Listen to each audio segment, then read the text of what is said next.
என்பதை தெரிவித்து மீண்டும் அம்மா அவர்களும் அவர்களை சார்ந்த இயக்கத்தினுடைய மதிப்பிற்கும் மரியாதைக்கும் உரிய மூத்த முன்னணி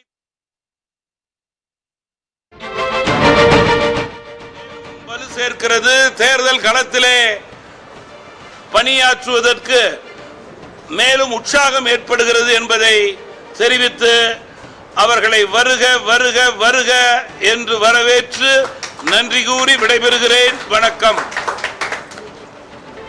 குடியிருக்கும் அனைவருக்கும் வணக்கம்.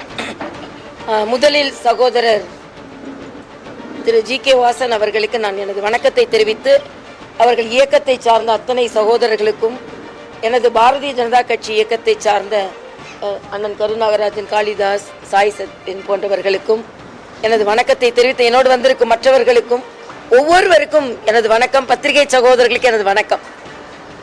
தென் சென்னையை நான் ஒரு வேட்பாளராக எதிர்கொள்கிறேனா என்று சொல்வதை விட ஒரு வாக்காளராக நான் எதிர்கொள்கிறேன். ஏறக்குறைய 40 ஆண்டுகள் தென் சென்னையின் வாக்காளர் நான். ஆக நான் வேட்பாளராக ஒரு தொகுதியை நோக்குவதை விட வாக்காளராக நோக்கும் பொழுது அந்த தொகுதியில் என்னென்ன பிரச்சனைகள் இருக்கிறது என்று எனக்கு தெரியும். அது மட்டுமல்ல, இந்த தொகுதியை தேர்ந்தெடுத்து எனக்கு கொடுத்த மரியாதைக்குரிய பாரத பிரதமர் அவர்களுக்கு எனது மனமார்ந்த நன்றியை நான் தெரிவித்துக் கொள்கிறேன். அவர்களின் வழி வகையில் மரியாதைக்குரிய அகில பாரத தலைவர் அவர்களுக்கும் மாநில தலைவர் அவர்களுக்கும் அதற்கு உறுதுணையாக இருந்து இந்த தொகுதியை எனக்கு அளித்ததற்கு நான் எனது வணக்கத்தை தெரிவித்துக் கொள்கிறேன். மரியாதைக்குரிய பாரத பிரதமர், இந்த தொகுதி நான் தேர்தலில் போட்டியிடுவது என்பது மட்டுமல்ல, மக்கள் பணிக்கு திரும்ப வேண்டும் என்று எனது ஆசையை நான் தெரிவித்திருந்தேன் ஏற்கனவே.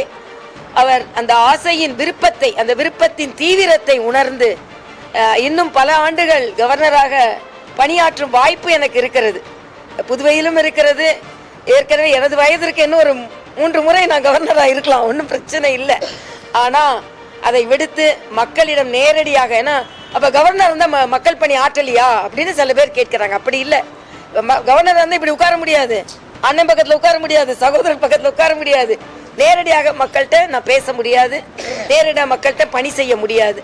ஆக அப்படிப்பட்ட ஒரு சூழ்நிலையில் நான் இந்த ஒரு தொகுதியின் வேட்பாளர் என்ற பெருமையோடு நான் இங்கே வந்திருக்கிறேன். எனக்கு முழு ஆதரவை தருவார்கள். முதலில் கூட்டணி தலைவர்களை எல்லாம் சென்று பார்த்துவிட வேண்டும். இங்கே ஏற்கனவே அண்ணன் கருநாகராஜன் அவர்கள் சொன்னதை போல ஒரு நல்ல கூட்டணி அமைந்திருக்கிறது. அந்த கூட்டணி அமைவதற்கு பல வகையில் வழிவகையும் பக்கபலமாகவும் இருந்தவர் மரியாதைக்குரிய தலைவர் ஜி.கே. வாசன் அவர்கள்.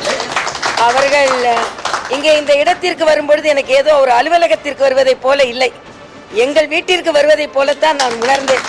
ஏனென்றால் சிறு வயதிலிருந்தே ஐயா மூப்பனார் அவர்களையும் மற்றவர்களையும் பெரியவர் காமராஜர் அவர்களையும் பார்த்து வளர்ந்தவள் நான். அதனால் இந்த ஒரு வாய்ப்பை எனக்கு பாரதிய ஜனதா கட்சி கொடுத்திருக்கிறது. இது முற்றிலுமாக மக்களுக்காக, நேரடி மக்களுக்காக சேவை செய்ய வேண்டும் என்பதுதான்.